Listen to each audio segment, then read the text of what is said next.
Hi friends, welcome to our channel D2. இன்னைக்கு நம்ம பார்க்க போறது ஒரு லஞ்ச் ரெசிபி கீ ரைஸ். எப்படி இந்த கீ ரைஸை வந்துட்டு ரொம்ப டேஸ்டா செய்யலாம், ரைஸ் எப்படி உடையாம எப்படி செய்யலாம்ங்கறத பார்க்கலாம். வாங்க இப்போ நம்ம சேனலுக்குள்ள போலாம். ஃபர்ஸ்ட் இதுக்கு தேவை ஆனியனை வந்துட்டு ரொம்ப தின்னா ஸ்லைஸ் பண்ணி வச்சிருக்கேன். 3 ஆனியனை ஸ்லைஸ் பண்ணி வச்சிருக்கேன்.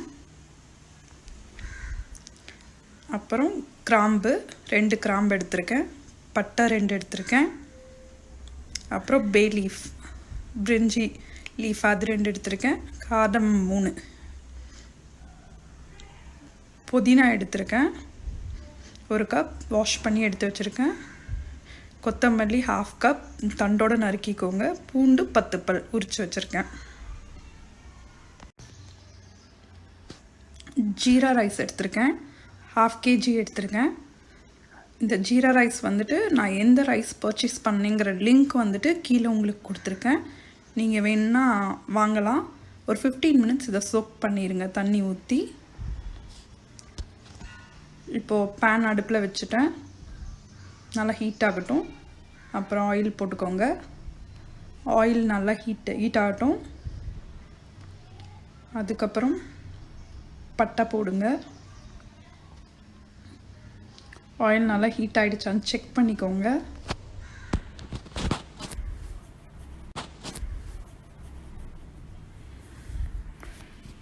நல்லா ஹீட் ஆனதும் இப்போ 2 பட்டையை போட்டுருங்க.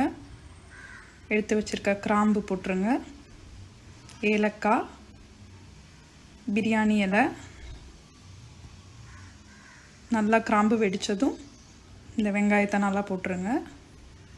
போட்டுட்டு நல்லா வதக்குங்க. வதக்கிறப்ப பார்த்தீங்கன்னா இது வதங்கிடணும், ஆனால் கோல்டன் ப்ரௌனாக ஆகக்கூடாது. அப்படி ஆச்சுன்னா ரைஸோட கலர் வந்துட்டு சேஞ்ச் ஆகிடும். அந்த உங்களுக்கு ஒயிட்டாக அப்படியே அந்த கீ ரைஸ் கலரில் கிடைக்காம கலர் ஒரு மாதிரி சேஞ்ச் ஆகிடும். அதனால் இதை வதக்கலாம், ஆனால் ரொம்ப கோல்டன் ப்ரௌன் பிரியாணிக்கெல்லாம் வதக்கிறப்ப கோல்டன் ப்ரௌன் ஆக விடுற மாதிரி ரொம்ப வதங்க விடக்கூடாது. இதை பாருங்கள், கரெக்டாக இருக்குது. இப்போ வந்துட்டு பூண்டை வந்துட்டு நான் நைஸாக அரைச்சி வச்சுருக்கேன். அதையும் ஆட் பண்ணிக்கோங்க. சேம் அதுவும் அதே மாதிரி தான் நல்லா வதக்கலாம்.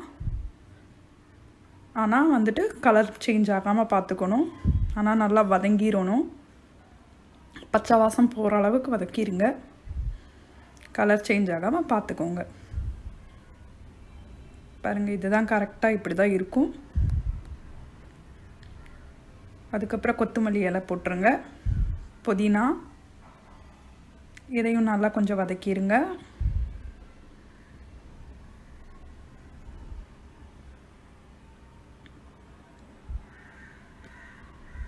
ரெண்டு பச்சை மிளகாயை கீரல் போட்டு எடுத்திருக்கேன். அதையும் உள்ளே சேர்த்திருங்க. மறுபடியும் ஒரு வதக்கி விட்டுருங்க. எதுவுமே கலர் சேஞ்ச் ஆகக்கூடாது, அடி பிடிக்கக்கூடாது. அதை கவனமாக பார்த்துக்கோங்க. ஏன்னா அப்படி பண்ணிட்டீங்கன்னா அந்த ரைஸ் வந்து ஒயிட்டாக கீ ரைஸ் மாதிரி வராது, கலர் ஒரு மாதிரி சேஞ்ச் ஆகிடும். இப்போ கல்லுப்பு சேர்த்துறேன். உங்களுக்கு எது கன்வீனியண்ட்டாக இருக்கும் நீங்கள் அந்த மாதிரி சேர்த்திக்கலாம். 1 கப் ரைஸுக்கு 1.5 கப் தண்ணி தான் கணக்கு. இப்போ தண்ணி ஊற்றிடுறோம். உப்பு வந்து ஒரு கல் தூக்கலாக தான் இருக்கணும். அப்போ தான் ரைஸ் வெந்து வரும்போது அது ரைஸில் வந்துட்டு உப்பு கரெக்டாக இருக்கும். அதனால் கொஞ்சம் உப்பு தூக்கலாக இருக்கிற மாதிரி போட்டுட்டு உப்பை செக் பண்ணிக்கோங்க தண்ணியில். தண்ணி நல்லா கொதிக்கட்டும். கொதிச்சு வரும்போது நீங்கள் ஊற வச்சுருக்க ரைஸ் இருக்குல்ல, அதை வாஷ் பண்ணிவிட்டு அந்த தண்ணி ஃபுல்லாக வடிச்சிருங்க. வடிச்சிட்டு அந்த ரைஸை வந்துட்டு இதில் ஆட் பண்ணிக்கலாம்.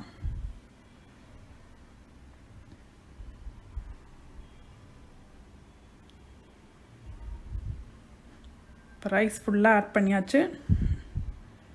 நல்லா கரண்டியை விட்டு ஒரு கலக்கி விட்டுருங்க. அடியிலேருந்து ரொம்ப கரண்டியை அடிக்கடி விடாதீங்க, ரைஸ் உடஞ்சிரும். இந்த அடியிலேருந்து ஒரு கலக்கி விட்டுருங்க. கலக்கி விட்டுட்டு மூடி வச்சுருங்க. நல்லா ஹை ஃப்ளேமில் 5 மினிட்ஸ் வந்துட்டு ஹை ஃப்ளேமில் இருக்குது. அதுக்கப்புறம் மறுபடியும் ஒரு கிளறி மூடி வச்சு 5 மினிட்ஸ் வந்துட்டு மீடியம் ஃப்ளேமில் வைங்க. அதுக்கப்புறம் எடுத்து ஒரு கிளறி மறுபடியும் மூடிடுங்க.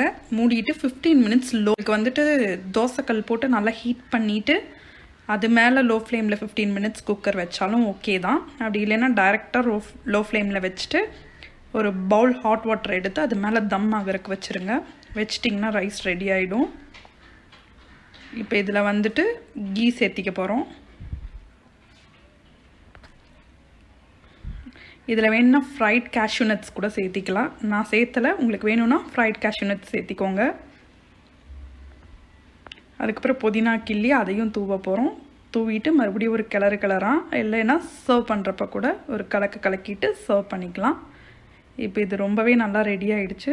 ரொம்ப டேஸ்ட்டாக இருக்கும். இங்கே பாருங்கள், உதிரியாக எப்படி ஒன்றோட ஒன்று உடையாமல் ரொம்பவே நல்லா வந்திருக்கு. இதை இப்போ ஒரு சர்விங் பவுலுக்கு மாற்ற போகிறோம். கண்டிப்பாக இந்த கலர் சேஞ்ச் ஆகாமல் பார்த்துக்கோங்க. கீ ரைஸோட இதே வந்து கலர் சேஞ்ச் ஆகாமல் இருக்கிறது தான். கண்டிப்பாக ட்ரை பண்ணி பாருங்கள். உங்களுக்கு இந்த டிஷ் பிடிச்சிருந்தா கமெண்ட் பாக்ஸில் கமெண்ட் பண்ணுங்கள். மறக்காமல் சேனலை லைக் பண்ணுங்கள், ஷேர் பண்ணுங்கள், சப்ஸ்கிரைப் பண்ணுங்கள். மறக்காமல் பெல் ஐக்கானை கிளிக் பண்ணுங்கள்.